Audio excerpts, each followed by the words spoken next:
आमच्या बाया एवढ्या भोळ्या भाबळ्यावर एकही वर्ग न शिकलेली ती बहिणाबाई सांगते, पाहू नको रे ज्योतिषा नको हात माया पाहू, माया दैव मले कळे माया दारी नको येऊ. अरे त्या अशिक्षित बहिणाबाईला या साधूंचे हे खोटाळे धंदे लक्षात आले. पण या देशातल्या सुशिक्षित स्त्रिया काही सुधारत नाही. आणि आता बुद्ध धम्म म्हणजे हा काही धर्म नाही, ते तत्व आहे, तो विचार आहे जगण्याचा.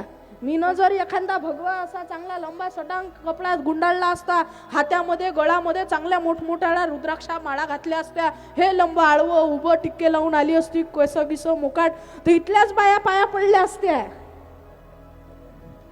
खरी परिस्थिती आहे.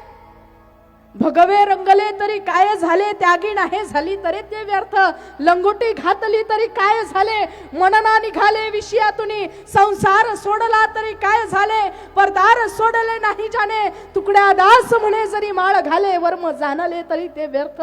अरे तुकडोजी महाराज असतील, गाडगे महाराज असतील, ह्या सर्व संतांनी सांगितलं काय, फक्त कर्माला चरण जा. भगवान तथागत भगवान गौतम बुद्धांनी काय सांगितलं, बुद्धम शरणम गच्छामी, बुद्धीला शरण जा. धम्मम शरणम गच्छामी, तत्वाला शरण जा, विचाराला शरण जा.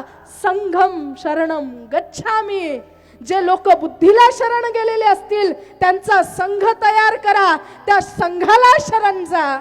म्हणजे केवढं मोठं तत्वज्ञान, केवढा मोठा विचार. पण दुर्दैव या देशाचं, या महाराष्ट्राचं, या चळवळीचं की हा एवढा मोठा विचार, एवढं मोठं तत्वज्ञान ते सुद्धा तुम्ही एका रंगामध्ये, एका धर्मामध्ये आणि एका समाजापुरतं बांधून ठेवलंय.